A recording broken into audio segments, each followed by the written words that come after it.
వెళ్ళదా pastor గారు భోజనాలు అంటే ఆచారనా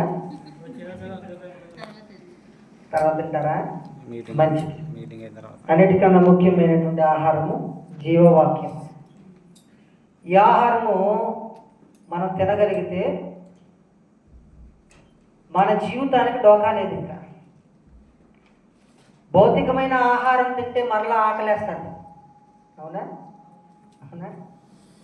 ఈ ఆహారం తినే కొద్దిగా తినాలనిపిస్తుంది, ఆ ఆహారం తినే కొద్దిగా ముఖం వచ్చేస్తుంది. అవునా? ఈ ఆహారం తినే కొద్దిగా తినాలనిపిస్తుంది, ఆ ఆహారం ఏ ఆహారము?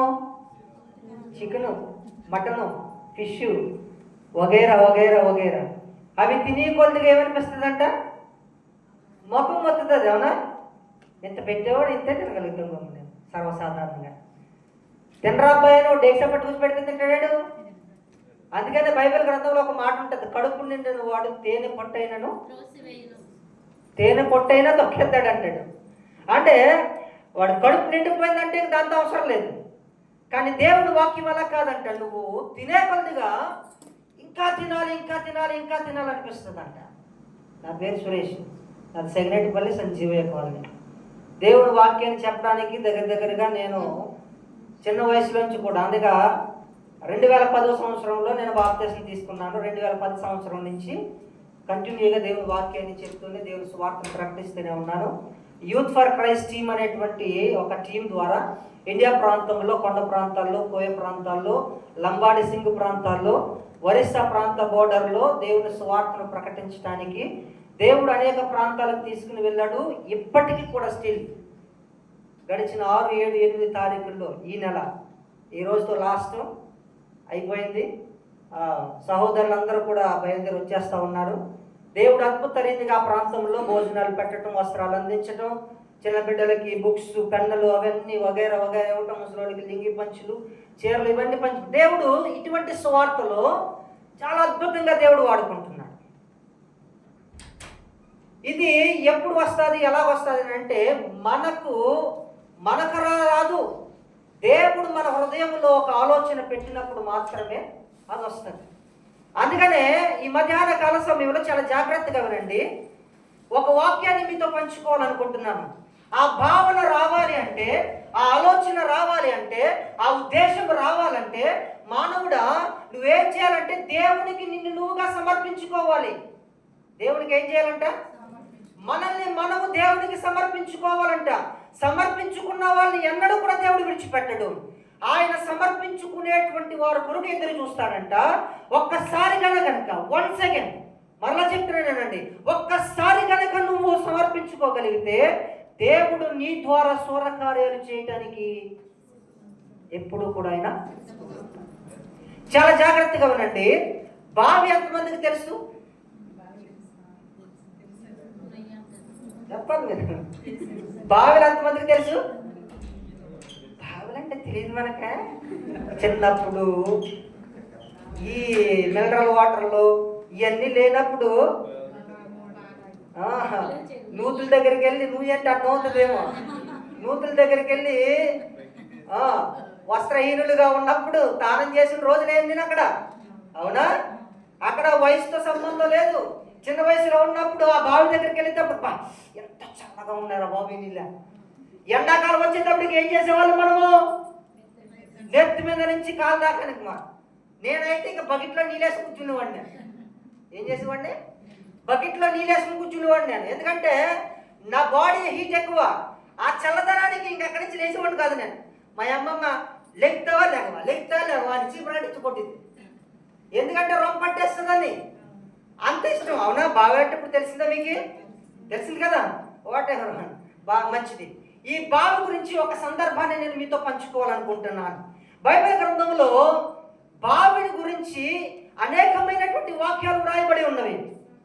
దేవుని బైబిల్ గ్రంథంలో బావిని మానవునికి సాదృశ్యంగా రాయించాడు దేవుడు. ఈ బావి ఒక మనిషికి సాదృశ్యంగా ఉన్నదంట.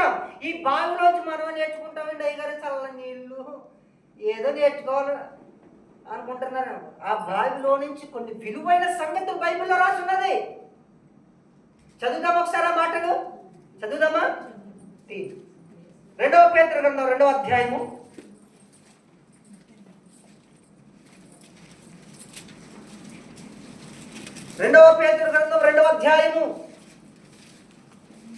17వ వచన భాగాన్ని ఒకసారి చదువు. సరిగ్గా నమ్మ మొదటి నుంచి చదవండి. మీరు నీళ్లు లేని బావిలను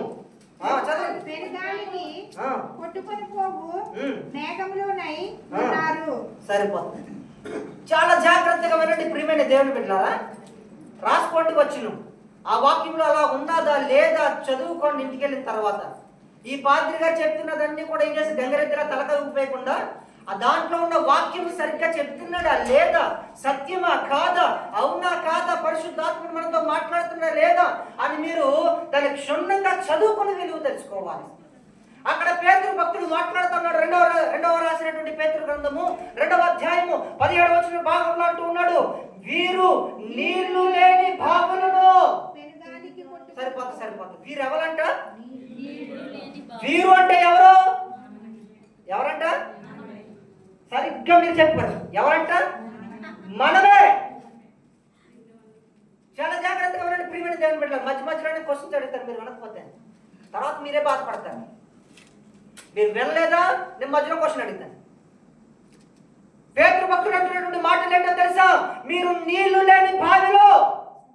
ఏంటంట? నీరు లేని బావిలో అంట.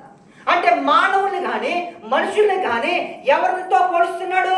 ఒక బావితో పోల్చడానికి సంబంధం ఏంటి? అసలు బావి ఏం చేసింది? అసలు బావితో పోల్చవలసినటువంటి పని ఏంటి? బావి ఏమి తెలియజేస్తుంది? బావిలో దాగి ఉన్నటువంటి మర్మం ఏంటి? బావిని కూర్చున్నటువంటి భావాన్ని దేవుడు, పరిశుద్ధాత్మ దేవుడు మనతో ఏం మాట్లాడబోతా ఉన్నాడు అంటే, పేతురు భక్తుడు అంటున్నాడు మరలా ఆ సంఘంతో మాట్లాడుతున్నాడు. ఏంటి తెలుసా? మీరందరూ ఎవరో తెలుసా? నీరు లేని ఏంటదంట? నీళ్లుంటే ఉపయోగమా బావి? నీళ్ళు లేకపోతే ఉపయోగమా బావి? నీళ్లుంటేనే కదా. మన ఇంటికాడ ఇప్పుడు బావిలు ఉన్నాయా? అయ్యా నూతులు ఉన్నాయా? లేవో, నూతులు లేవు. మొత్తం మూసాలు కూర్చున్నారు, మొత్తం పూడి చేశారు. ఇప్పుడు ఏమొచ్చినాయి? ట్యాప్లు వచ్చినాయి. ఇంకేమొచ్చింది? డాక్టర్ వాటర్లు వచ్చేసినాయి. ఇంక నూతుల దగ్గరికి వెళ్ళి తవ్వవలసిన పని ఏమున్నది? నూతుల దగ్గరికి వెళ్ళి తోడుకోవాల్సిన పని ఏమున్నది? ఆ నూతులో నీరు ఉన్నంతసేపే దాని దగ్గరికి వెళ్ళి స్నానం చేస్తావు, దాని దగ్గరికి వెళ్ళి కూర్చుంటావు, దాని గురించి మాట్లాడతావు. అబ్బా ఎంత బాగున్నాయి నీళ్ళంటావు, ఎంత చల్లగా ఉన్నాయంటావు. 1 సెకండ్ దాంట్లో నీళ్ళు లేకపోతే దాని గురించి మాట్లాడతావా? అది ఎలా ఉన్నదో పట్టించుకోవు నువ్వు. అది ఏ విధంగా ఉన్నదో పట్టించుకోవు నువ్వు. అది చల్లగా ఉందా, వేడిగా ఉందా, దాని దగ్గరికి వెళ్ళవలసిన పనే నీకు. పేతురు భక్తుడు ఎగ్జాక్ట్గా అది అంటున్నాడు. పేతురు భక్తుడు అంటున్నటువంటి మాట ఏంటి తెలుసా? మీరందరూ బావిలు పోలి ఉన్నారు, కానీ మీలో ఏమి లేదంట. ఏమి లేదు? నీరంటే ఏంటి? ఏంటో దేవుని వాక్యం. అవునా కదా? దేవుని వాక్యము. మీకు ఒక సందర్భం చెప్తా చూడండి. యేసుక్రీస్తు ప్రభులు వారు అలసిపోయి ఎక్కడికి వచ్చాడంటే ఆయన ఎక్కడికి వచ్చాడు? ఏ బావు? సమరేశ్వరి బావా? గొడవలేదు పని. మరేం బావి? యాకోబు బావి దగ్గరకు వచ్చాడంట. యాకోబు బావి దగ్గరకు వచ్చి ఇలా కూర్చున్నాడంట. అక్కడికి ఒక స్త్రీ వచ్చిందంట. ఆ స్త్రీ ఏం చేస్తుంది? నీళ్ళు తోడుకోవడానికి ప్రయత్నం చేస్తుందంట. చాలా లోతుగా ఉన్నదంట. ఎలా ఉన్నాయంట నీళ్ళు? బోధకుడితో అంటున్నాడంట, బోధకుడా ఈ నుయ్య, ఈ యొక్క బావి చాలా లోతుగా ఉన్నది. ఈ దీంట్లో నుంచి నీళ్లు తోడుకి తాగాలంటే చాలా ఇబ్బంది అవుతుంది. నీళ్లు లోతుగా ఉన్న ఇబ్బందే, నీళ్లు లేకపోయినా ఇబ్బందే. నేను అంటా ఉన్నాను, వాక్యానుసారమైన జీవితము నీలో ఉంటే అది మంచిది. వాక్యానుసారమైన జీవితం లేకపోయినా, వాక్యములో నువ్వు నడవకపోయినా, వాక్యములో కొద్దిగా ఎదుగుతున్నా నీకే ప్రమాదం. లేదు పాస్టర్ గారు, నేను వాక్యం చాలా బాగా చదువుతానండి, కానీ ఇంటికాడ రూమ్లోకి వెళ్ళిపోయిన తర్వాత ఏంటో నేను మొబైల్లో సీరియల్ చూడకపోతే నాకు నిద్ర అంటాను. ఏమంటదంట? ఏమంటదంట? అయ్యగారికి చాలా బాగా తెలుసు ఇవన్నీ. అవునా? ఏంటంట? వాక్యం నేను చాలా స్పీడ్గా చదువుతానండి, కానీ ఇంటికి వెళ్ళిన తర్వాత రూమ్లోకి వెళ్ళిన తర్వాత పడుకునేటప్పుడు ఉంటుంది చూడండి, ఒక గంట, కనీసం అరగంట అయినా చూడకపోతే నాకు నిద్ర అంటదంట. నిద్ర అంట. ఒకసారి ఆలోచించేయండి ప్రియమైన దేవుని బిడ్డలారా, బావిలో వాక్యం అనబడినటువంటి నీరు లేకపోతే బావి దగ్గరికి ఎవడైతే వెళ్ళడో, అదే విధంగా నీలో వాక్యం లేకపోతే, నీలో పరిశుద్ధాత్ముడు లేకపోతే, నీ దగ్గర దేవుడు కూడా, నీ దగ్గర పరిశుద్ధాత్ముడు కూడా, అసలు నీ దగ్గరికి ఏ విశ్వాసం కూడా చాలా జాగ్రత్తగా ఆలోచించేయండి. అందుకనే పేతురు భక్తుడు అంటున్నటువంటి మాట తెలుసా? మీరు నీళ్లు లేని బావిలను పోలి ఉన్నారు. మీరందరూ ఎవరంట? నీళ్లు లేని బావులంట. ఇప్పుడు బావి ఎవరో తెలిసిందే మీకు? ఒక్కొక్క బావిని పరిచయం చేస్తాను చూడండి మీకు. రెండవది ఆదికాండ గ్రంథం 26వ అధ్యాయము 15వ వచన భాగాన్ని ఒకసారి చదవండి. ఆదికాండ గ్రంథం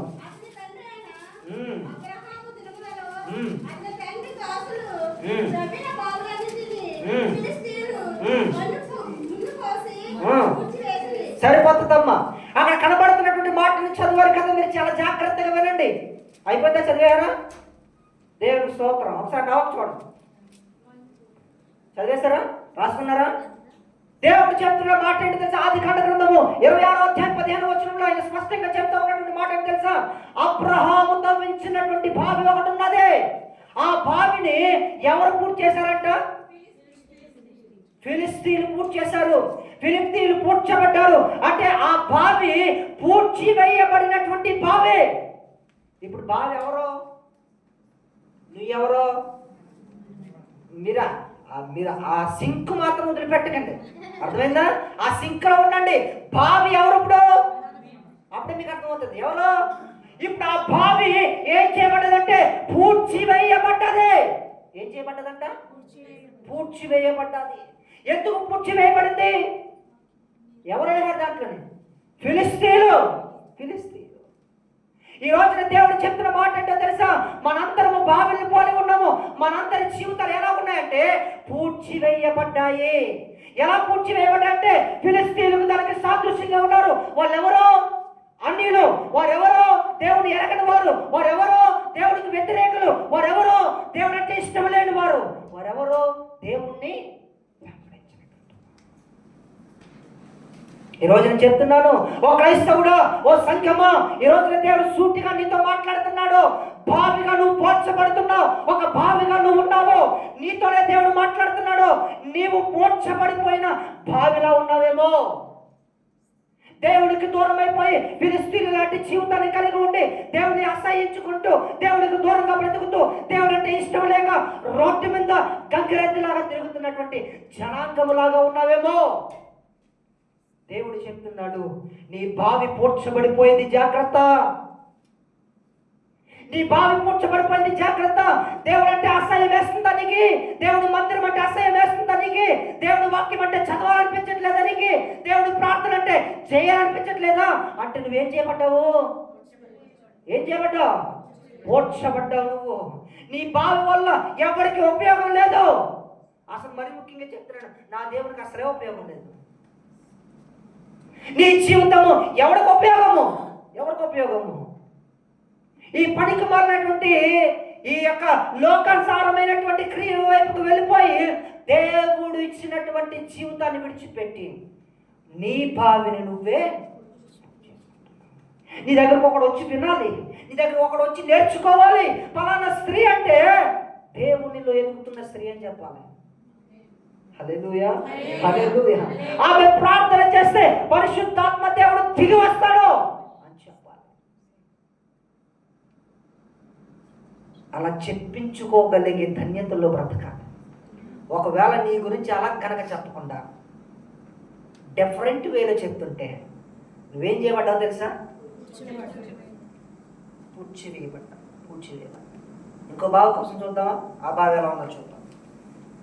29వ ఆదికాండ గ్రంథం 2వ వచనం. 29:2. చూడండి చాలా జాగ్రత్తగా. అతను అలా చూస్తూ ఉన్నాడంట. పొలంలో ఒక బావి కనిపించిందంట. అక్కడ దాని యొక్క గొర్రెల మందలు 3 పండుకొని ఉండెను. కాపరులు మందలకు ఆ బావి నీళ్లు పెట్టెదరు. ఒక పెద్ద రాయి ఆ బావి మీద మూత వేసి ఉండెను. సరిపోతుందా? ఇక్కడ మాట్లాడుతున్నటువంటి మాట చాలా జాగ్రత్తగా వినండి ప్రియమైన దేవుని బిడ్డలారా. ఒక బావి ఉన్నదంట. ఆ బావిలో నుంచి నీళ్లు తోడుకుని వేటికి పెడుతున్నారంట. ఎప్పుడైనా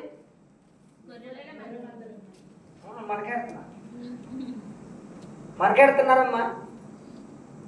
ఇప్పుడు ఎలా ఉన్నదంటే దేవుడు అంటున్నాడు, ఈ బావిని నేను సృష్టించాను, ఈ బావిని నేను కలుగు చేశాను, ఈ బావిని నేను సరి చేశాను, దీంట్లోనికి నీళ్ళు వచ్చేలాగా నేను చేశాను.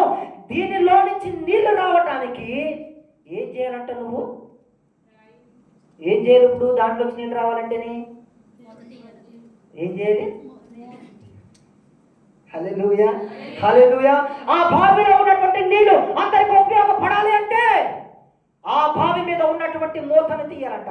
ఇప్పుడు అక్కడ ఉన్నటువంటి వారందరూ చూస్తుంటే ఆ బావి ఏం చేయబడ్డదంట? పూడ్చి వేయబడ్డం వేరే, మూత వేయడం వేరే. చాలా జాగ్రత్తగా వినండి. కప్పెట్టేయటం వేరే, కప్పటం వేరే. అర్థమైందా? చెప్పడానికి వల్లనే కప్పెట్టేయటం వేరే, కప్పటం వేరే. దుప్పటేసి కప్పుతారు, మట్టేసి కప్పెట్టేస్తే దరిద్రం వదిలిపోతుంది, ఇంక మళ్ళా లేగరు. అందుకనే దేవుడు చెప్తున్నటువంటి మాట అంటే తెలుసా మా ప్రియమైన దేవుడు బిడ్డలారా? ఆ బావి మీద ఏం చేయబడ్డదంట? ఒక మూత వేసేసారంట. దానివల్ల ఏ ఉపయోగం లేదు. ఇప్పుడు నేను చెప్తున్న మాట అంటే తెలుసా? బావిగా నువ్వు పోల్చబడ్డావు. దేవుని సేవకులు కానీ, సువార్థికులు కానీ, సంఘాలు కానీ, అనేక మంది యవనస్తులు కానీ, ఇటువంటి పెద్ద అధికారులు కానీ దేవుడి వాక్యాన్ని ప్రకటిస్తున్నప్పుడు నీ బావి మీద మూతేసేసుకున్నావు. అది వినకూడదని. కొంతమంది చూడండి, మనకు నచ్చనటువంటి వారు వాక్యం చెప్తున్నాడు కనుక చెప్తుంది ఎంట్రా అదో జాడ్డం క్రైస్తవ జీవితాలలో అందరికీ ఎంట్రో ఇంత చించేసుకొని ఆయన గొంతు చింపేసుకుని మాట్లాడినాయి ఎండ ఆయన. అమ్మగారు ఎందుకు? అమ్మగారు ఆలోచనలన్నీ ఎక్కడో ఉంటాయి, అయ్యగారు ఆలోచనలన్నీ ఇంకెక్కడో ఉంటాయి. ఈ ఆలోచనలన్నీ కలుపుకుని ఆఖరిని ఏమంటే అయ్యగారు వందనాలు విన్నాడు. అప్పుడు చెప్తాడు ఆయన వందనాలమ్మా, వందనాలు అన్నీ అయిపోయిన తర్వాత, వాక్యాలు అయిపోయిన తర్వాత వినరు. ఏంటి మరలా దీనికి మరలా మార్క్స్ మీకు దండాలమ్మాయి, మార్కులు మళ్ళీ దీనికి ఏంటంట? మార్కులు. ఈ సేవకులు ఎలా చెప్తున్నారు, ఈ సంఘ కాపురు ఎలా చెప్తున్నాడు, ఇక్కడ వచ్చిన కుర్రోడు ఎలా చెప్తున్నాడు? మార్కులు. విను, నీ బతుకుమంట. ముందు వాక్యం విను మార్కుల తర్వాత ఎత్తు. కానీ నువ్వు ఎక్కడ ఎత్తున్నావేమో, నా యేసయ్య పరలోకంలో వేస్తున్నాడు మార్కులు. ఆ పర్సంటేజ్ ముందు నీ పర్సంటేజ్ ఎంత? అవునా అవునా అవునా కాదా? ఆ పర్సంటేజ్ ముందు నీ పర్సంటేజ్ ఎంత? ఇక్కడ నువ్వు మార్కులేకో. దేవుడి వాక్యం వ్యక్తపడుతున్నప్పుడు ఆ వాక్యము నా కోసమే, ఆ వాక్యము నా కోసమే మాట్లాడుతుందని ఆ వాక్యము కొరకు ఎదురు చూడు ప్రియమైన దేవుడు. దేవుడు నీతో మాట్లాడతాడు. నీ మానసిక స్థితి కోసం మాట్లాడతాడు, నీ శారీరక స్థితి కోసం మాట్లాడతాడు, నీ ఆత్మీయ స్థితి కోసం మాట్లాడతాడు, నీ భౌతికమైన స్థితి కోసం మాట్లాడతాడు. ఆయన మాట్లాడేదే నీ కోసం మాట్లాడతాడు. నువ్వు వినకుండా చెవి పెడితే ఇంకా ఎవరితో మాట్లాడాలైనా? అందుకని యేసయ్య గ్రంథంలో ఆయన మాట్లాడుతూ ఉన్నాడు, ఆకాశము ఆలకించుము, భూమి చెవియకము, నేను పిల్లల్ని పెంచి పోషించి పెద్దవారిగా చేసి కానీ వారు నా మాట ఏం చేయట్లేదంట. ఏంటంటే నేను ఒకటి అడిగితే చెప్పండి మన పరిభాష. ఆయన పోలిక చెప్పులు చేయబడినటువంటి వారు ఎవరు? అవునా? కలర్ వేరైనా, రంగు వేరైనా, రూపం వేరైనా ఆయన స్వహస్తాలతో చేయబడ్డాం. నేను నల్లకున్నాను, మీరు తెల్లకున్నాను అంతే. పోలిక అయితే ఆయన ఇచ్చాడు మనకి, అవునా కదా? ఆయన ఇచ్చాడు. మరి ఆయన పోలిక చెప్పుడు చేయబడినటువంటి మనం వినాలా ఆయన మాట, లేకపోతే మాటతో సెలవించి కలిగిన ప్రకృతి వినాలి? ఎవరు వినాలి? అవునా? ఆయన బాధపడతా ఉన్నాడంటే తెలుసా, నేను మిమ్మల్ని అందరినీ కలుగు చేశాను, నా రక్తం ఇచ్చి, నా స్వరక్తం ఇచ్చి నేను మిమ్మల్ని అందరినీ కొన్నాను. కానీ మీరేం చేస్తున్నారు? నా మాట వినట్లేదు మీరు. నేను చెప్తున్న మాట వినట్లేదు, నేను మాట్లాడుతున్నటువంటి మాట వినట్లేదు. ఏమైంది మీకు? ఏమైందంటే ఆ రోజున ఆయన చల్లపడి తిన్నాన్న ఎవరి దగ్గరకు వచ్చి మాట్లాడుతున్నాడంట? ఆదాము దగ్గరకు వచ్చా. ఆదామానికి కేకేశాడంట. ఎక్కడ ఉన్నాను? ఎస్ ప్రెసెంట్ సార్ అన్నాడంట. 4 రోజులు అయిపోయింది, 5 రోజులు అయిపోయింది, 6 రోజులు అయిపోయింది, మరలా వచ్చాడంట. ఆయన వచ్చి ఆదాము అన్నాడంట. అక్కడ పట్టలేదే, ఎక్కడికి వెళ్ళిపోయాడు? ఇలా ఎత్తుతాడంట ఆదాముని, అలా ఎత్తుతాడంట ఆదాముని. ఆదాము ఎక్కడున్నావు అని అడిగితే ఎక్కడికి వెళ్ళిపోయాడంట ఆయన? ఎక్కడికి వెళ్ళిపోయాడమ్మా? నువ్వు దాక్కుంటే ఆయన ఇంకేం మాట్లాడతాడు? నువ్వు మోతేసుకుంటే ఇంకేం మాట్లాడతాడు ఆయన? నువ్వు పట్టించుకోకపోతే ఏం మాట్లాడతాడు ఆయన? నువ్వు వినకపోతే ఏం మాట్లాడతాడు ఆయన? నువ్వు చెవుని పెట్టకపోతే ఏం మాట్లాడతాడు ఆయన? దేవుడు బాధపడుతున్నాడు. ఒక మంచి నూతిగా తయారు చేశాడు, అనేకలకు నీళ్లు పెట్టేదానిగా, అనేకలకు వాటర్ ఇచ్చేదానిగా దేవుడు కలుగ చేస్తే, ఆయన రక్తం ఇచ్చి కొంటే ఈరోజు నీకు అలసైపోయాడు దేవుడు. అలసైపోయాడు దేవుడికి. ఆయన మాట వినవు, ఆయన స్వరం వినవు, ఆయన వాక్యం చెప్తుంటే వినవు.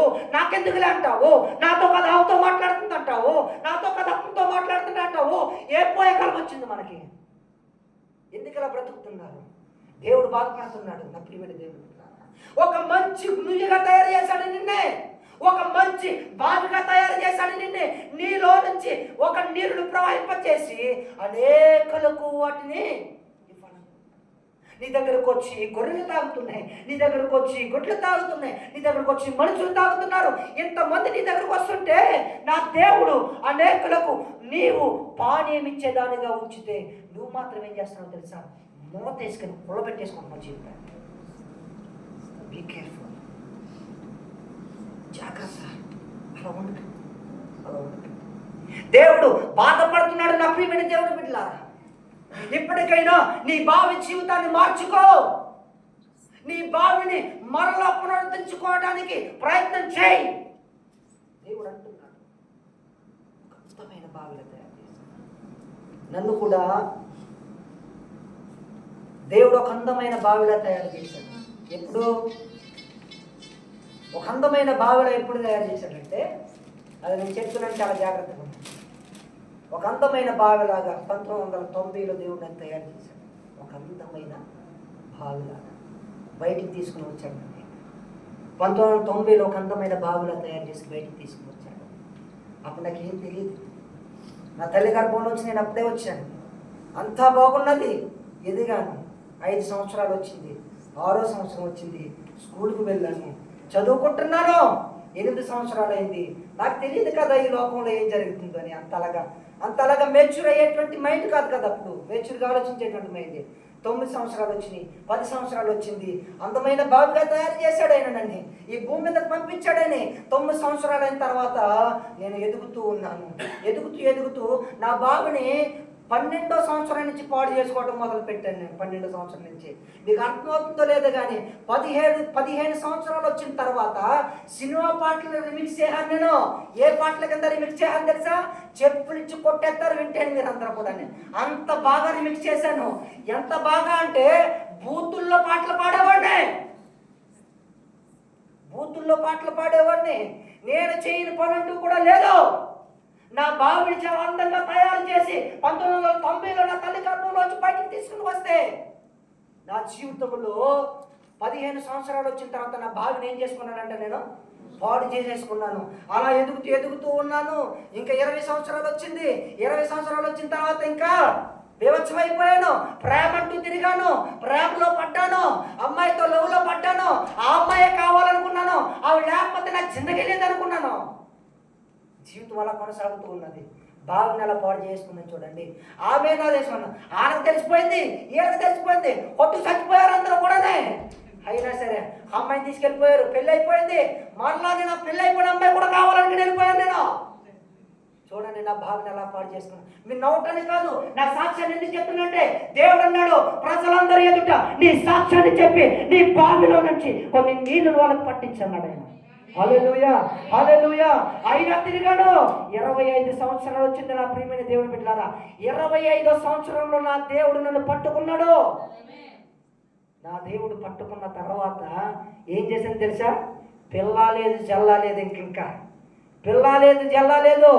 ఏ బావినైతే పాడు చేసేసానో ఆ బావిని మరలా పునరుద్ధరించుకోవటానికి ఒక అడుగు వేయగానే నా దేవుడు అన్నాడు, భయపడకు, పేరు పెట్టి నిన్ను నేను పిలిచి ఉన్నాను, నీవు నా సొంతంగానంతే. హల్లెలూయా, హల్లెలూయా. పిలిచిన దేవుడు నమ్మదగిన దేవుడు కనుక ఆయన చెయ్యి పట్టుకుని ఇన్ని సంవత్సరాలు దాకా నడుచుకుంటా వచ్చాను నేను. Praise the lord. Hallelujah, hallelujah, hallelujah. పాడైపోయిన నా బావిని, ఎవరికి ఉపయోగం లేని నా బావిని, ఎవరు తాగడానికి రాని నా బావిని నేను కాదు, నా దేవుడు ఈ బావిని మార్చి ఈ రోజున మీ అందరికీ ఈ బావిలో నుంచి నీరుని మీకు పంచడానికి దేవుడు నన్ను నిలబెట్టాడు. హల్లెలూయా, హల్లెలూయా, హల్లెలూయా. ఈ రోజున ఒక అవకాశాన్ని దేవుడు మరలా మీకు ఇస్తున్నాడు. నా ప్రియమైన దేవుడు బిడ్డలారా, చాలా జాగ్రత్తగా వినండి. మనందరం కూడా చేయవలసిన పని ఏంటో తెలుసా? చదువుదాము. ఇప్పుడు మన బావిలో ఏం చేసుకోవాలని చదువుదాం. రండి.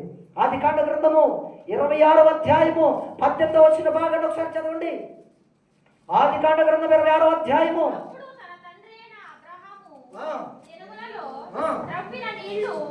నేల బావులను ఇస్సాకు తిరిగి త్రవ్వించెను. ఎలయనగా అబ్రహాము మృతి పొందిన తరువాత ఫిలిష్తీయులు వాటిని పూడ్చివేసి. సరిపోతుందా? అక్కడ మాట్లాడుతున్నటువంటి మాట ఏంటి తెలుసా? అబ్రహాము గారు ఏదైతే తవ్వించినటువంటి బావి ఉన్నదో ఆ బావిని ఫిలిష్తీయులు ఎవరైతే మూసేశారో ఆ మూసివేయబడినటువంటి బావులను మరలా త్రవ్వడం ప్రారంభించాడంట. హల్లెలూయా, హల్లెలూయా, హల్లెలూయా.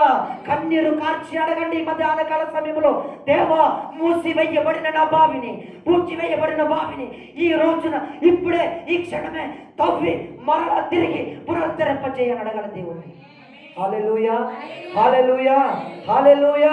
దేవుడు అంటున్నాడు, పూడ్చి వేయబడినటువంటి బావిని మరలా త్రవ్వాడంట. హల్లెలూయా, హల్లెలూయా. ఇప్పుడు మరొక ఛాన్స్ దేవుడు నీకు నాకు ఇస్తున్నాడు. పూడ్చి వేయబడిన బావిగా ఉన్న నీవు కప్పబడిన బావిగా ఉన్న ఈ రోజున మరలా త్రవ్వబడాలి. ఈ వాక్యము ద్వారా నువ్వు త్రవ్వబడాలి, మరలా పునరుద్ధరింపబడాలి, పాపాన్ని విడిచిపెట్టాలి, శాపాన్ని విడిచిపెట్టాలి, దేవునికి దగ్గరగా రా. బావి నీతోనే దేవుడు మాట్లాడుతున్నాడు. నేను చెప్పను మీతోనే, దేవుడు వస్తున్నాడు మారండి అని నేను చెప్పను.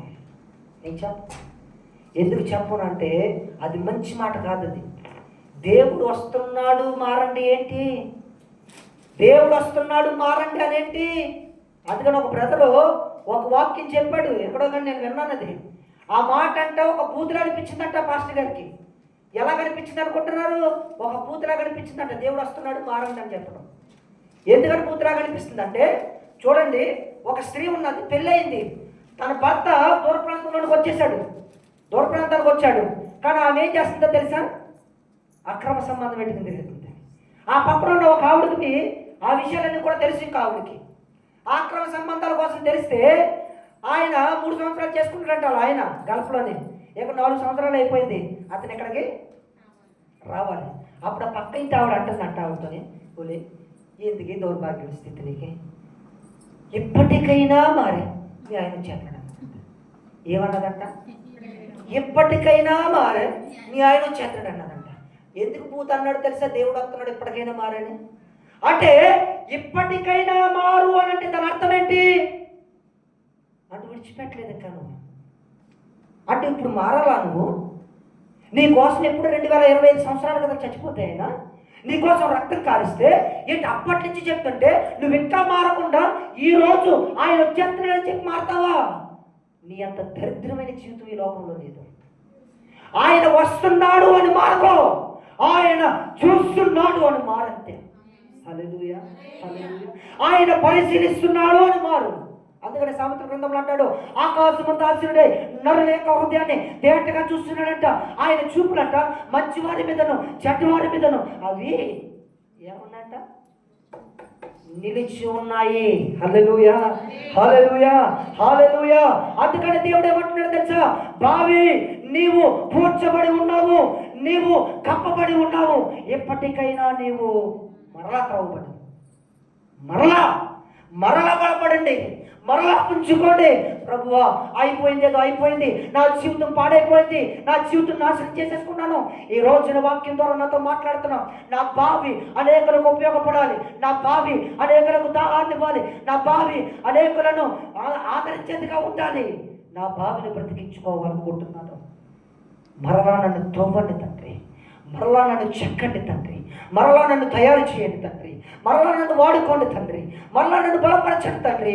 ఆ రోజున 25 సంవత్సరాల క్రితం నేను ఏదైతే దేవుణ్ణి అడిగానో, ఈ రోజున ఇప్పుడు మీరు అదే అడగాలి. దేవుడు నాకు తెలియదు, ఎవడు ఎలా ఉంటున్నాడు నాకు తెలియదు. హృదయాంతరంగములు పరీక్షించువాడు ఎవరంట? దేవుడు. ఒకటి, నీ హృదయంలో ఏముందో దేవుడికి తెలియాలి. 2, నీ హృదయంలో ఏముందో నీ పక్కింటోడికి తెలియదు, నీ పక్కన కూర్చున్నవాడికి తెలియదు, నీకే తెలియాలి. అందుకని అంటున్నాడు, బావి మరలా మరలా త్రోవబడింది. ఈరోజు నువ్వు మరలా త్రోవబడాలి. నీలోనికి మధురమైన నీళ్ళు మరలా రావాలి, నీలోనికి వాక్యం రావాలి, నీలోనికి పరిశుద్ధాత్ముడు రావాలి. నీలో నుంచి వెళ్ళిపోయిన పరిశుద్ధాత్మని మరలా నీవే ఆహ్వానించాలి. దేవానికి దండ పెడతాను, నన్ను కొట్టి చంపే, కానీ నాలో నుండి బయటకు వెళ్తాను అని అడగాలి. దేవుంటే ఏమని అడగాలి? ఏమని అడగాలి? నేను సూటిగా చెప్తున్నాను, నేను రేరుగా చెప్తాను, మాసగా చెప్తాను. నేను దాంట్లో సందేహం లేదు. కొట్టి చంపే, చచ్చిపోతే నీ దగ్గరకు వచ్చేస్తాను. కానీ నేను మారాలి. నాలో నుండి మాత్రం నువ్వు బయటకు వెళ్తావు. ఈ విశ్వాసం కావాలి క్రైస్తవుల్లోని. చిన్న చిత్తగా బైబిల్ అంటే వచ్చి ఇక్కడ ఏదో కాలక్షేపం చేసేసి గాడిదలాగా తలకాయ నొప్పి వెళ్ళిపోతే దరిద్రం. ఆ జీవితం దరిద్రం. బైబిల్ అట్టుకుని ఏదో సంఖ్యలో పెట్టుకుని దేవుడే ఏదో ఫోన్ అట్టుకున్నస్తాడు చూడు, అలా అట్టుకొస్తాడు బైబిల్. అయ్యారు ఫోన్ అట్టుకున్నస్తాడు చూడండి, అలా పట్టుకొస్తాడు అయ్యారు బైబిల్. వద్దు, త్రవ్వబడు మరలో. ఎక్కడైతే పడిపోయావో, ఎక్కడైతే జారిపోయావో, ఎక్కడైతే కృంగిపోయావో, ఎక్కడైతే నీకు ఏదైతే దొరకలేదో అక్కడ నుండే మరలా నువ్వు ఏం చేయబడాలంట చెప్పాలి. నువ్వు నోరు కట్టలేదండి అంటే మనకి ఇష్టం లేదా మరలా త్రవ్వబడ్డా? చెప్పుకుంటాడు గొంతు 2 చోట్ల మాట్లాడొచ్చా, నేనే గట్టి కడుతున్నాను. నాకు నిద్ర కూడా లేదు. నేను 1 గంట 2 అయితే కానీ పడుకోను. కోటింట్లో నిద్ర లేకపోయినా లేచి మళ్ళీ 2 సంఘాలు చెప్పి మళ్ళీ ఇక్కడికి వచ్చి మీతో చెప్తున్నానంటే ఏనట్టుకున్నాను. దేవుడు మాట్లాడుతున్నటువంటి మాటలు ఏంటో తెలుసా? నువ్వు మరలా త్రవ్వబడాలి, మరలా త్రవ్వబడాలి. ఇంకా ముందుకు వెళ్దామా? ఏం చేయబడాలి? ఇంకా ముందుకు వెళ్దాం. ఆదికాండ గ్రంథము 16వ అధ్యాయము 14వ వచనం. ఆదికాండ గ్రంథము 16వ అధ్యాయము 14వ వచనం బాగా నాకు సత్యాలు.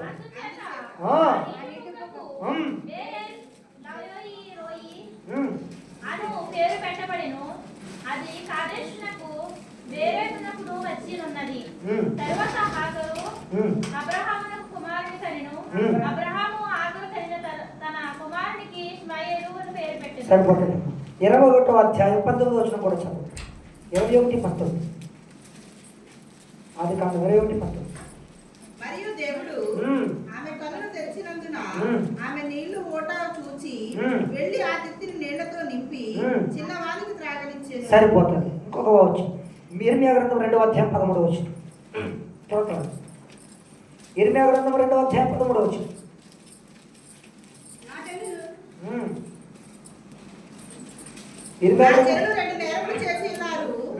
జీవజన్మల ఓటమైన నన్ను విడిచి ఉన్నారు. తమ కొరకు తోటలను అనగా బద్దలైన నీళ్లు నిలవని తోటలను దొరికించుకుని ఉన్నారు. సరిపోతుంది. అక్కడ మాట్లాడుతున్నటువంటి మాట్లాడి తెలుసా? ఈ బావి సజీవమైనటువంటి బావి. ఏం బావి అంట? నిర్జీవ క్రియలను విడచి పరిపూర్ణ పరిశుద్ధతకి. మీరు పాట అన్నారు, అది ఏంటంట? నిర్జీవ క్రియలను విడచి పరిపూర్ణ పరిశుద్ధతకై వేచి ఉందినే నీకై. ఆ పాటలో దాగి ఉన్నటువంటి మాటలు తెలుసా? నిర్జీవ క్రియలను విడిచిపెట్టి సజీవమైనటువంటి ఓట్లగా, సజీవమైనటువంటి నీటి బుగ్గగా, సజీవమైనటువంటి నుయ్యగా, సజీవమైనటువంటి బావిగా ఉండాలంట. సజీవమైనది అంటే చచ్చిపోయింది కాదు, బతికింది. ఏంటిదంట? చచ్చిపోయినది కాదంట, బ్రతికి ఉన్నదే. నువ్వు ఇప్పుడు ఎలా ఉండాలో తెలుసా? నిన్ను దేవుడు పిలవగానే సజీవమైన దానిగా, సజీవమైన వాడుగా నిలబడాలి. నిలబడాలంటే, సజీవం అవ్వాలంటే త్రవ్వబడాలి. ఒక్కోటి లింక్ చేసుకుంటారు రండి. త్రవ్వబడి మరలా నీ బావిని త్రవ్వుకుంటే అప్పుడు నువ్వేం చేయబడతావు? సజీవమైన బావిగా చేయబడతావు. నీ వల్ల ఉపయోగం ఉంటుంది అప్పుడు. అంటే నువ్వు బ్రతుకున్నావని అర్థం. అప్పుడు బిందెలట్టుగానే వస్తారు, బకెట్లట్టుగానే వస్తారు. అప్పుడు నీళ్లు పెడతారు. గేదెకి నీళ్ళు అట్టొచ్చు, అర్థమైందా? అప్పుడు గొర్రెలకి నీళ్లు పెట్టొచ్చు.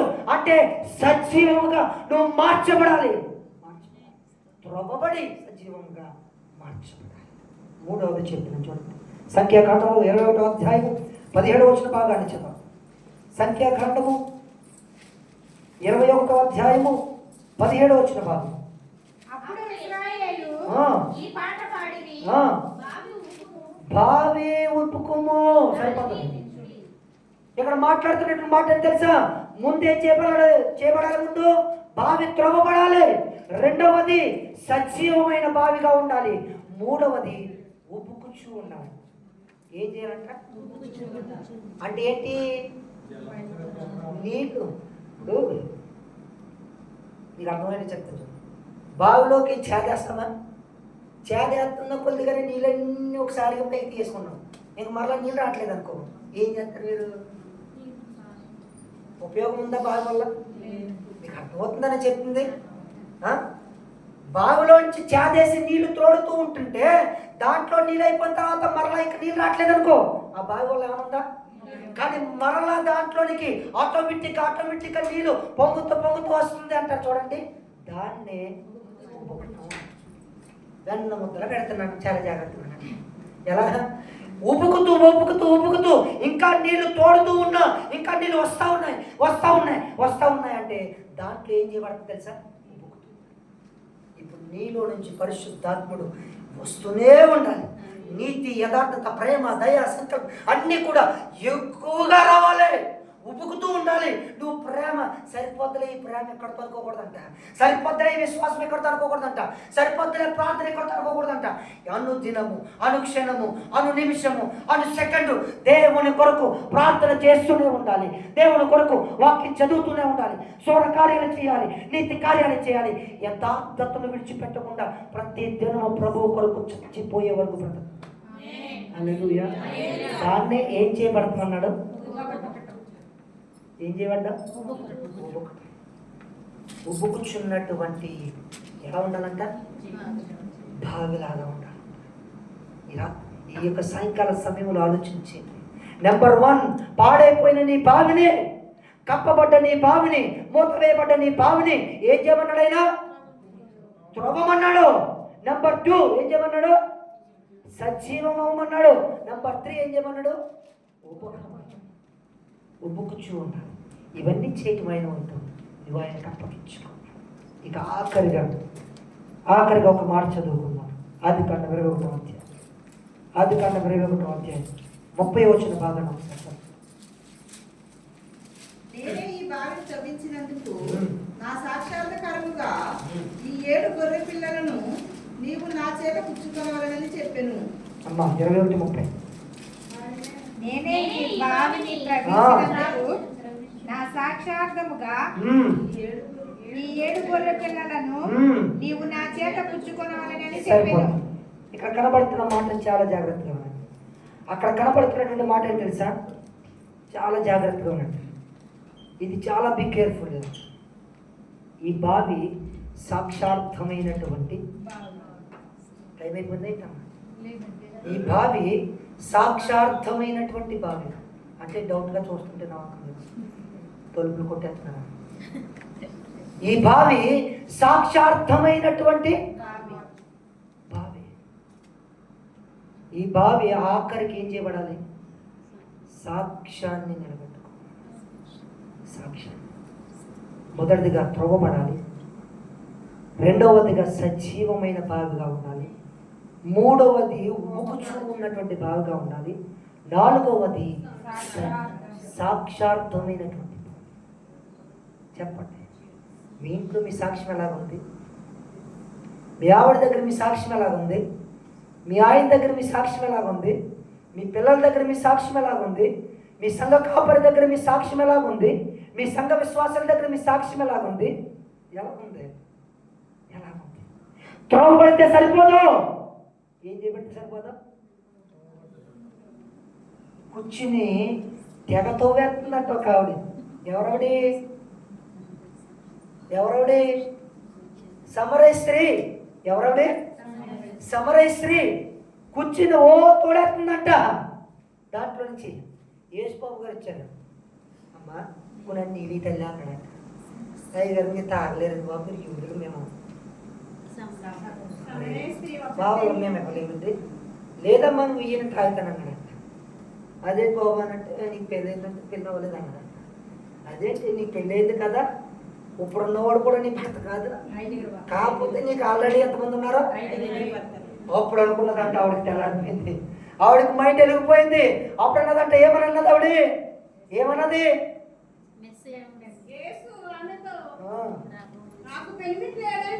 యోహాను సువార్త 4వ అధ్యాయం. నాకు అర్థమైపోయింది. యోహాను సువార్త 4వ అధ్యాయము.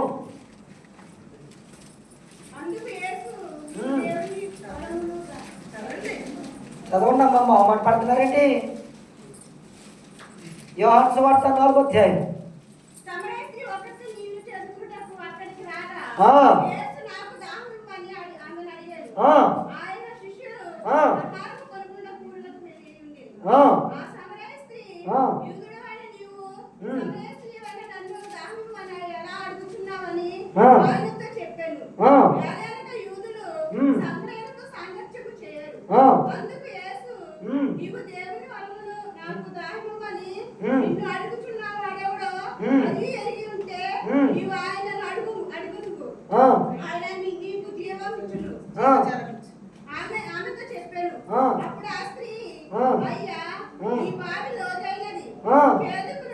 చాలా జాగ్రత్తగానండి. అయ్యా ఈ బావి లోతైనది, చేదుకొనుటకు.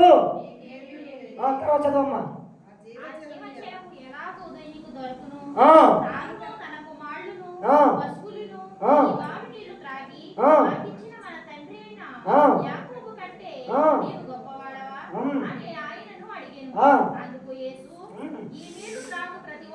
ఈ నీళ్లు త్రాగు ప్రతి వాడును మరలా తప్పుకొంటాడేమో. నేనిచ్చి నీళ్లు త్రాగితే వాడెప్పడును తప్పుకొనడు అన్నాడు. ప్రైజులో హల్లెలూయా, హల్లెలూయా. ఒక బావిని గురించి మాట్లాడుతున్న మాటలు ఆయన ఏమని మాట్లాడుతూ ఉన్నాడంటే, ఒక సమరయ స్త్రీ అక్కడికి వచ్చింది, తన జీవితమేమో పాడైపోయింది, సాక్ష్యం పోలేదు. ఎంతమంది ఉన్నారంట? ముచ్చటగా ఎంతమంది? 5 ఉన్నారంట. ఎందుకంటానంటే ఈ మాట, ఇంటి కూడా ఒకడు ఉంటారా, ఇక్కడ ఒకడు ఉంటారు. ఎందుకంటే నేను ఒక ఆవిడ ఇలా చెప్తుంది నాకు ఎలాగని, ఎవరకపోయి పరిచయం చేసుకున్నానండి బాబు, ఇక్కడ నేను ఎవరకపోయి పరిచయం చేసుకున్నాను ఏదో రెంట్ కడతాడని. ఆఖరికి ఏం చేశాడు, ఆవిడ ఎంతో చక్కగా కొనుక్కున్నదంట. ఏంటది? బంగారం. ఏంటది? 12 గ్రాములు ఎత్తులంట. ఆ తల్లి అన్నది 12 గ్రాములంట. శుభ్రంగా ఊడ్చుకెళ్ళిపోయాడు. ఏం చేశాడంట? ఊడ్చుకెళ్ళిపోయాడు. నేను చెప్తున్నాను, ఈ సాయంకాల సమయంలో దేవుడు చెప్తున్న మాట ఏంటి తెలుసా? నీ బావిలో నీళ్లు నువ్వే తాగు. సామెతల గ్రంథంలో ఒక మాట ఉంటుంది, నా ప్రియుడా నీ బావిలో నీళ్లు నువ్వే తాగు, పొరుగు వారి బావిలో నీళ్లు నువ్వు. ఆ తర్వాత ఏం చేయబడదో తెలుసా? దేవాన్ని కాపాడు ప్రభు. ఆ 12 గ్రాములు బంగారం, 15 గ్రాములు బంగారం దేవుడు నాకు ఇప్పించేలా ప్రార్థన చేయాలి. పాపని ఏడ్చేస్తుంది. పోగొట్టుకుంటానికి దేవుడి సంఘానికి వస్తున్నారు, మరలా తప్పు పని చేసి ఆ తప్పుడు పనిలో నుంచి మరలా రాబట్టుకోవడానికి కూడా ఎక్కడికి వస్తున్నారు. ఎగ్జాక్ట్గా సమరయ స్త్రీ అదే చేసింది. దేవుడి దగ్గరకు వచ్చింది, అబద్ధం ఆడింది, నాకు ఇంకా పెళ్ళి అవ్వలేదు అన్నది. దేవుడికి తెలియదు అనుకుంటున్నారా? ఆల్రెడీ నీకు పెళ్ళి అయింది, 5 భార్యలు ఉన్నారు. ఎందుకు అబద్ధం ఆడుతున్నావో నాకు తెలియదు అనుకున్నావా? నాకు తెలియదు అనుకుంటున్నావా? నీకు 5 భర్తలు ఉన్నారు, కానీ ఇంకొకడు ఉన్నాడు కూడా, ఆడు కూడా నీ పెళ్లి పెట్టి 5 + 1 ఎంత? బా రోడ్ ఫేవర్ కొట్టేస్తావు. ఎంత దరిద్రమైన జీవితం. మరలా ఏం చేస్తా? బావి దగ్గరికి వెళ్ళి తోడతాడు ప్రయత్నం చేస్తున్నట్ట. అప్పుడు దేవుడు అంటున్నట్టు ఏంటది, ప్రభువా చాలా లోతుగా ఉన్నదంట. మరి నీకు లాంటి పాపిస్టులందరికీ దేవుడి వాక్యం దగ్గరగా ఉంటుందా? లోతుగానే ఉంటుంది. నీకు లాంటి పాపిష్టి జీవితానికి వాక్యము దగ్గరగా దొరకదు, దూరంగానే ఉంటుంది. నువ్వు చేదుకుందామంటే రాదది, రాదు. అదే చెప్పాడు దేవుడు. నువ్వెందుకని చేదుకోలేకపోతున్నావు తెలుసా? నీ బావి సాక్షార్థముగా లేదు. నువ్వు ఒకడికి ఉపయోగపడట్లేదు. నిన్ను గురించి మంచి సాక్ష్యం ఇవ్వట్లేదు. నిన్ను గురించి ఎవడు కూడా మంచి సాక్ష్యాన్ని ఎవరికి చెప్పట్లేదు. దేవుడు చెప్తున్నాడు, ప్రియమైనది ఎలా ఉండాలంటే సాక్షార్థమైన వాడు. గొప్పలు చెప్పుకోను నేను. నా తల్లి నేను దేవుడి సన్నిధిలో, నా తల్లి నేను, నా భార్య, నా పుట్టపిల్లలు కూడా దేవుడి సంఘానికి వెళ్ళిపోతాను. హల్లెలూయా, హల్లెలూయా. నా కూతురు బైబిల్ సంఘంలో పెట్టిన పప్పా బాయ్ అంటుంది. మరో మాటతో నా కూతురు సంఘంలో పెట్టిన పప్పా బాయ్ అని పరేట్టు వెళ్ళిపోతుంది. ఎలాగైతే వెళ్తుంది? చాక్లెట్లు తెచ్చేసుకుంటుంది. వచ్చినట్టే గిఫ్ట్లు తెచ్చుకున్నట్టు, పప్ప చూడు చాక్లెట్లు. అమ్మ సండే స్కూల్కి వెళ్ళావా అంటే వెళ్ళాడు పప్ప అంటుంది. అంటే దేవుని సంఘానికి మనము దగ్గరగా ఉండాలి, దేవునిలో ఎదగాలి, నీ సాక్ష్యం కాపాడుకోవాలి. ఇప్పుడు నా సంఘము దగ్గరికి వెళ్ళి అడిగినా, నా చుట్టుపక్కల ఉన్న వారి దగ్గరికి వెళ్ళినా, పలానా సురేష్ అంటే నా గురించి దేవుడి దేవల్ల మంచి సాక్ష్యమే చెప్తాను. నా నమ్మకం నాకు ఉంటాయి. కానీ ఈ రోజున ఇప్పటికిప్పుడు బయటికి వెళ్ళిన తర్వాత నీ గురించి సాక్ష్యం అడిగితే, నీ ఇంట్లో వాళ్ళ గురించి సాక్ష్యం అడిగితే, ఒకవేళ నువ్వు ఇంటికి వెళ్ళిన తర్వాత నీ సాక్ష్యం గురించి ఎవరైనా మాట్లాడుకుంటే, దమ్ముందా నేను మంచోడని చెప్తాడని? దమ్ముందా మీకు? మీ గుండెల నుంచి చేసుకుని చెప్పుకోండి, నా గురించి మా ఇంట్లో వాళ్ళందరూ బాగా చెప్తారు, నా సాక్ష్యం బాగున్నది. నేను చెప్పనా, మీ ఆయన చెడతిట్టేసుకుంటాడు మిమ్మల్ని, మీ ఆవిడ చెడతిట్టేస్తుంది మిమ్మల్ని. ఆడు కాళ్ళు ఇరిగిపోను, ఆడి నడ్డు ఇరిగిపోను, ఆడికి మా చెప్పుడు పగిలిపోను. అది భార్య దగ్గరే నీ సాక్ష్యం పోలేదే, నీ భర్త దగ్గరే నీ సాక్ష్యం పోలేదే, ఇక దేవుడి దగ్గర నీ సాక్ష్యం అలాగా. అందుకని పేతురు భక్తుడు ఏమన్నాడు తెలుసా? మీరందరూ నీళ్లు లేని బావిలో నీ సాక్ష్యం పోలేదు, నీ సాక్ష్యం పోలేదు. ఈ సాయంకాల సమయంలో దేవుడు ప్రేమతో మీ అందరికీ చెప్తున్నాడు. ఈ బావిని సాదృశ్యం చేసుకుని దేవుడు, పరిశుద్ధాత్మ దేవుడు మనతో మాట్లాడుతున్నాడు. ఇప్పటికైనా still you can change your life. దేవుడు నీ హృదయాన్ని మార్చుకోమంటున్నాడు. ఆయన అంటూ ఉన్నటువంటి తెలుసా, I give you a bright future. ఆయన అంటున్నాడు, నేను నీకు ఒక మంచి అందమైన జీవితాన్ని ఇస్తాను, అందమైన జీవితాన్ని ఇస్తాను. ఇప్పటికైనా మార్చుకో, తిరిగి త్రవ్వబడు. రెండవది ఏం చేయబడు?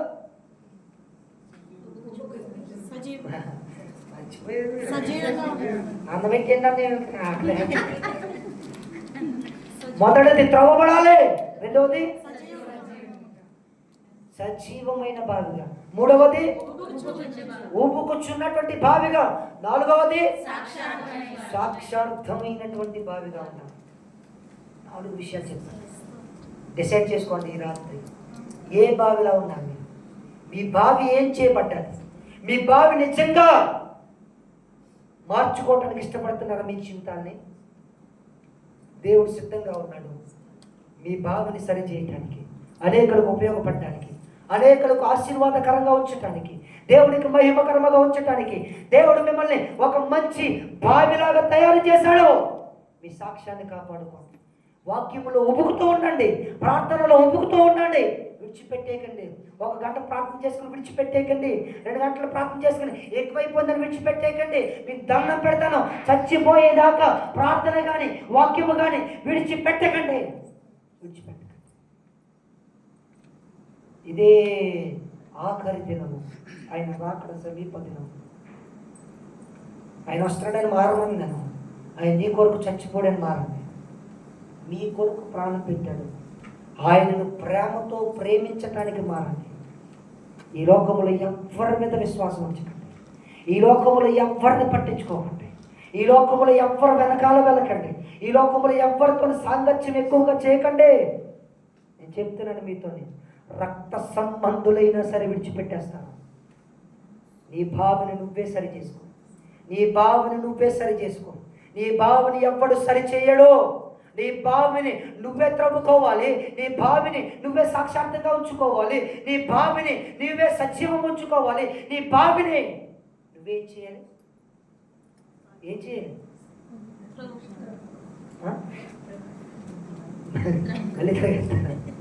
మళ్ళీ తిరగ తెల్లారిపోతే ఇవ్వాలి. మళ్ళా చెప్పండి. మొదటిది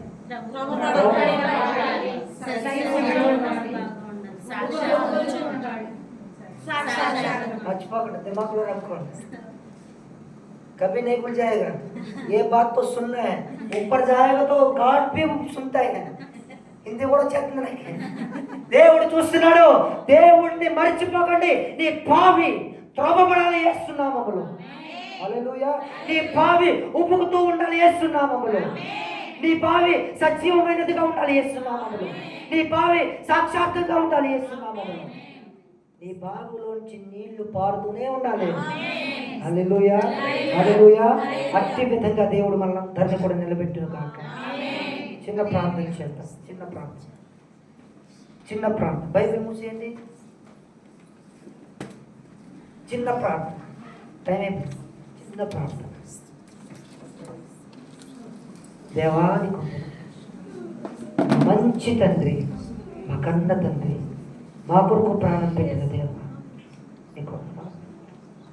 ఈ కొందనాలు ఈ రాత్రి ఎందుకు పనికి అంటువాడు నేను నాతో మాట్లాడు ప్రభు. ముఖ్యలేదు నాలో, ఏ అర్హత లేదు తండ్రి. ఒక పనికిరాని బావిగా ఉన్నాను, వ్యర్థమైన బావిగా ఉన్నాను. ఆ జీవితాన్ని నేను తిరిగి చూసుకుంటే నా బావి కుళ్ళిపోయింది. ఎవరికి ఉపయోగం లేని బావిగా ఉన్నాను తండ్రి. మరలా నేను త్రోవబడాలనుకుంటున్నాను బాబు. మరలా నైనా సజీవం అవ్వబడాలనుకుంటున్నాను తండ్రి. నైనా నీ సన్నిధిలో మరలా సాక్షార్థంగా ఉండాలనుకుంటున్నాను. నైనా నేను నిత్యము ఊపుకుచూ ఉండాలనుకుంటున్నాను తండ్రి. నా బావిని సరిచేయ ప్రభు. నీకు దండం పెడతాను తండ్రి. నువ్వు విడిచిపెడతా ఒక క్షణమైనా నేను బ్రతకలేను తండ్రి. నా తల్లి విడిచిపెట్టినా, నా తండ్రి విడిచిపెట్టినా, నా బంధువులు విడిచిపెట్టినా, ఎవరు విడిచిపెట్టినా నేను బ్రతకగలుగుతానేమో కానీ నువ్వు విడిచిపెడితే నేను ఒక్క క్షణం కూడా బ్రతకలేను ప్రభు. నువ్వు మాట్లాడకపోతే నా జీవితం లేనే లేదు నా తండ్రి. అయినా ఇదిగో నా భావిని నా చేతులారా నేనే పాడు చేసేసుకుంటున్నానేమో, మూత వేసేసుకుంటున్నాను, కప్పెట్టేసుకుంటున్నానేమో. నా భావిని సరి చేసుకుంటున్నాను. నాలోనికి రండి తండ్రి. పరిశుద్ధాత్ముడా నన్ను తాకండి, పరిశుద్ధాత్ముడా నన్ను తాకండి తండ్రి. నీ కృపలో భద్రపరచమని ఈ దీనదాసుడి ద్వారా నైనా మీరు మాట్లాడిన మాటలు నా హృదయానికి హత్తుకున్నాయి తండ్రి. నిలబడిన నాతో మాట్లాడావు, కూర్చున్న నీ బిడ్డలతో మాట్లాడావు నా తండ్రి. నైనా ఈ యొక్క రాత్రికాల సమయంలో నా తండ్రి, నైనా ఒక ఉజ్జీవమైన బావిలాగా మీరు మమ్మల్ని ఉద్ధరింపచేయమని అడుగుతా ఉన్నాను. యేసు నామములో వీరందరి బావిలను యేసు నామములో పునరుద్ధరింపచేయమని అడుగుతున్నాను. ఈ కృపలో బలపరచండి నైనా, సంఘాన్ని బలపరచండి నైనా. అదిగో సంఘ కాపురి గారు నైనా సంఘాన్ని స్థాపించినటువంటి భూషణం గారి బట్టి నీకు వందనాలు. మీరు బలపరచండి. సంఘ వ్యవస్థాపకులు నైనా భూషణం గారిని మీరు కుటుంబాన్ని దీవించండి నైనా. వారికి కావలసినటువంటి నైనా ఆరోగ్యాన్ని మీరు దయచేయండి.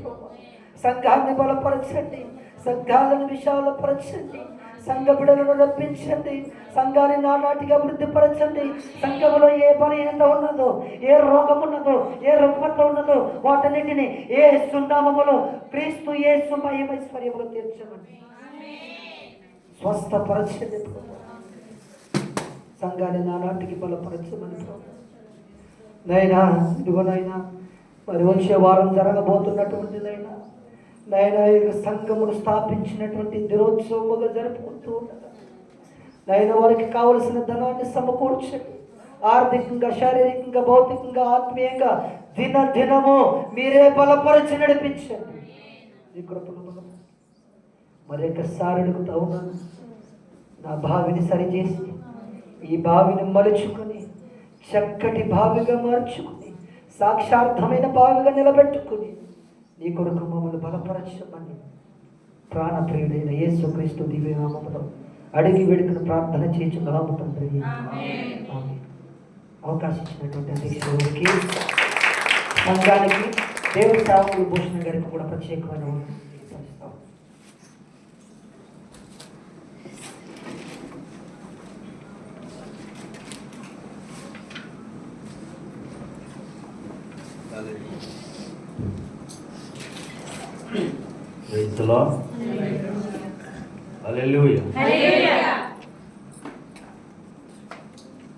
ప్రార్థన అయిన అనంతరం పాటల కోయిల్ ప్రాక్టీస్ ఉందంటే ఎవరో వెళ్ళిపోకుండా భోజనాలు పెట్టింది, భోజనం చేసి ఇక్కడ ప్రాక్టీస్ చేయండి, పాటలు ప్రాక్టీస్ చేయండి. దేవునికి స్తోత్రం.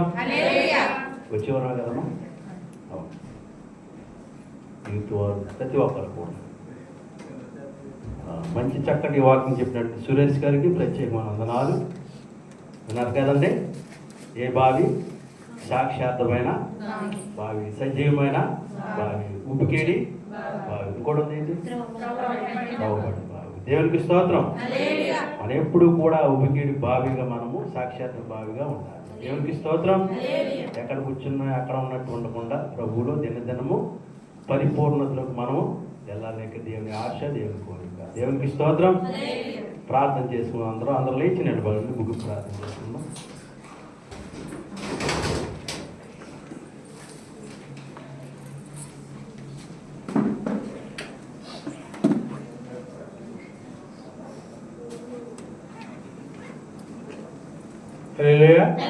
దేవునికి మహిమ కలుగాక. ఇప్పుడు వచ్చిన వారందరికీ, అధ్యక్షులుగా నడిపించిన వారికి, అలాగే ఈరోజు సాక్ష్యం చెప్పిన సురేష్ గారికి ప్రత్యేకమైన వందనాలు. నేను చెప్పాలనుకున్నది ఏంటంటే, మొన్న పోయిన నెలలోనే లక్ష్మీ కుమార్ గారు చనిపోవడం జరిగింది కదండి. ఇక్కడ ఆ అమ్మాయి గురించి ప్రతి ఒక్కరూ ప్రార్థన చేశారు, ప్రతి ఒక్కరు ఆర్థిక సహాయం చేశారు. సో ముఖ్యంగా మన సంఘంలో ఉన్న వాళ్ళు కూడా కొంతమంది చేశారు. కుమారమ్మ గారు ఒక 20 దినాలు ఇచ్చారు. అలా అదేవిధంగా ఇస్తేరమ్మ గారు ఒక 5 దినాలు, లలితమ్మ గారు రోదా ఒక 5 దినాలు, మళ్ళా మేరీ గారు పిప్రాజం చదువుతుంది ఆవిడ ఒక 5 దినాలు ఇచ్చారు. అంటే మొత్తం ఇచ్చారు, ప్రతి ఒక్కరు ఇచ్చారు. ఇచ్చిన వారందరికీ ప్రత్యేకంగా దేవుని పేరిట, అదేవిధంగా వాళ్ళ కుటుంబం తరఫున కూడా ప్రత్యేకమైన వందనాలు తెలియజేసుకుంటున్నాను. దేవుని వల్ల ప్రతి ఒక్కరు, మేము ఎవరికైతే చెప్పాము అందరూ ఇవ్వడం జరిగింది. ఇంచుమించుగా 5 లక్షల వరకు వచ్చిందండి.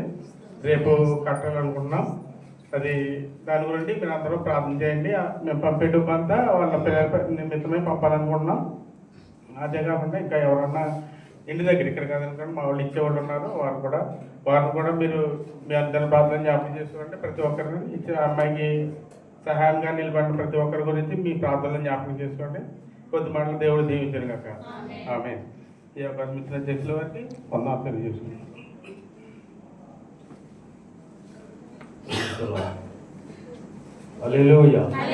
ప్రార్థన చేసుకున్నాను. మా పరిశుద్ధుడ, మహోన్నతుడ, మహాగరుడ, నీకే స్తోత్రం నాయన. ఇక సాయంకాల సమయంలో దేవ అద్భుతమైన రీతిగా మాతో మాట్లాడిన గొప్ప దేవుడిని వందనాలు తండ్రి. నీ వాక్యము సజీవమైనది దేవానికి వందనాలు తండ్రి. నీ వాక్యమును మా వరద నుంచి వాక్యానుసారంగా నడుచుకుని దయచేయండి. దేవానికి వందనాలు తండ్రి. గొప్ప ప్రభుత్వం ఇస్తోతుందైనా గత కాలం మంది కాచి కాపాడి నీ సంఘమును బిడలను ప్రభునైనా అనేక చోట్ల వాడబడుచు ప్రభుని అనేక సంఘంలో ప్రభునైనా ప్రభు కొరకు జీవిస్తూ నీ వాక్యం వెళ్ళి జీవిస్తున్న ప్రతి బిడ్డను వందనాలు తండ్రి. స్తోత్రం. ఇదిగో ప్రభునైనా ఎంతమంది సన్నిధికి వచ్చి నేను ఆరాధిస్తున్నాను, గ్రహపరుస్తున్నారు. ఇక సహవాసాన్ని బట్టి, భోజనం గారిని బట్టి వందనాలు చెల్లించుకుంటుంది. వందనాలు తండ్రి. ఇదిగో తన మాకు అవకాశం వందనాలు, దేవానికి వందనాలు. దేవతని మీరు ఆకడ ప్రతి ఒక్కరిని సిద్ధపరచండి, బలపరచండి. ఆత్మీయతలో, పరిశుద్ధతలో, విశ్వాసంలో, నిరీక్షణలో, ప్రేమలో, ప్రతి విషయంలో ప్రభునైనా మీ విషయంలో ప్రభునైనా ఎదగడానికి సహాయం చేసి మీ కృపా కాపుదల ప్రతి కూడా రాయించండి ప్రభునైనా. 15వ తారీఖు యానివర్సరీ కార్యక్రమంతో సహాయం చేయండి. కావాల్సిన ప్రతి ఈవులు దాయిచ్చేయండి ప్రభు. కావాల్సిన ప్రతి ఆర్థిక ఇబ్బందులన్నింటినీ దేవ సమకూర్చండి ప్రభు. ఈ వందనాలు తండ్రి, దేవానికి వందనాలు తండ్రి. ఎవరైతే ఆదరణ లేక బాధపడిచిన ప్రతికి ఆదరణ దాయిచ్చేయండి ప్రభు. ఈ వందనాలు తండ్రి. ఆహార పదార్థములను సిద్ధపరిచిన బిడ్డలను జ్ఞాపకం చేసుకోండి ప్రభు. నేను వస్త్రము సిద్ధపరిచిన బిడ్డలు జ్ఞాపకం చేసుకోండి. ఎవరైతే వారి యొక్క కలుగులో లేవనిచ్చినటువంటి యొక్క కానుకలు దీవించాల్సిన బలపరచండి ప్రభు. ఆ యానివర్సరీ నీకు కూడికను ప్రభుని అద్భుతమైన రీతిలో జరగడానికి కృప దాయిచ్చేయండి ప్రభు. సాతాను ప్రతి చీకటి అంధకార శక్తులను నజరని యేసునామములో దూరంగా బంధిస్తున్నాం దేవాన్ని. కార్యక్రమం అంతట్లో ప్రభుని ఆదించేంతవరకు తోడు సహాయం చేయండి. దేవకుడి ప్రతి జ్ఞాపకం చేసుకోండి. పాటల్లోను, కోయల్లోను, ఆరాధనలోను, వాక్యంలోను దేవ ప్రతి కార్యక్రమంలో సహాయం చేసి మీరు మహింపొందండి ప్రభు. బిడ్డలు కావాలి ప్రతి ఈవులు దాయిచేసి మీరే మహిమగత ప్రభావాలు పొందండి. సేవకులను మీరు తెలుసండి మరి సంఘమని ప్రభు కావాల్సిన యొక్క ఆర్థిక పరిస్థితులన్నింటినీ విడిపించండి. బేస్మెంట్ విషయంలో ప్రతి కార్యక్రమంలో సహాయం చేయండి ప్రభున. వచ్చిన దైవజనులు జ్ఞాపకం చేసుకోండి. ఇంకా బహుబలంగా ప్రభు యొక్క సువార్తని యొక్క బేస్మెంట్ అంతటితో నిండిని ప్రజలను స్తుతించి ఆరాధించే భాగ్యం దాయిచేయండి ప్రభు. దేవకూడి వచ్చిన ప్రభు బిడ్డలందరినీ తల్లి తోడు సహాయం చేయండి. మార్పును కోపత మీరు అక్కడ దాయిచేసి ప్రతి బిడ్డ తోడు సహాయం చేసి మీరు మైండ్ పొందమని. ఇక అనేక విధములుగా నీకు సువార్త పరిచయాలు వాడబడ్డాన్ని ప్రతి బిడ్డను ప్రభు లేవనెత్తండి. స్త్రీల సమాజం వారిని ప్రభు ప్రతి ఒక్కరు లేవనెట్టాను ప్రభు. నీ వాటిని దర్శించి మీరే మహిమగంత ప్రభావాలు పొందుకోమని యేసే పరిశుద్ధ నామములో ఈ వేడుకొచ్చిన మా పరమ తండ్రి ఆమేన్. పరలోకమందున్న మా తండ్రి నా పరిశుద్ధపరచబడుగాక, మీ రాజ్యం వచ్చుగాక, మీ చిత్తం పరలోకమందు భూమియందు నెరవేరుగాక. మా అపరాధములను క్షమించిన ప్రకారం మా అపరాధములను క్షమించండి. మమ్మల్ని శోధనలోకి మమ్మల్ని తప్పించండి. రాజ్యము శక్తి తండ్రి. మన తండ్రి యొక్కయు కుమారుని యొక్కయు పరిశుద్ధాత్మ యొక్క అన్యోన్య సహవాసం ఇప్పుడు ఎల్లప్పుడూ సకల పరిశుద్ధులకు తోడైన బిడ్డలకు జరగబోసినటువంటి యానివర్సరీ కూడికను సకల పరిశుద్ధులందరికీ తోడు నడిపించును గాక. ఆమేన్ ఆమేన్. యేసు రక్తమే ప్రవేశ రక్తమే ప్రవేశనామం సంపూర్ణ విజయం కలుగును గాక. ఆమేన్ ఆమేన్.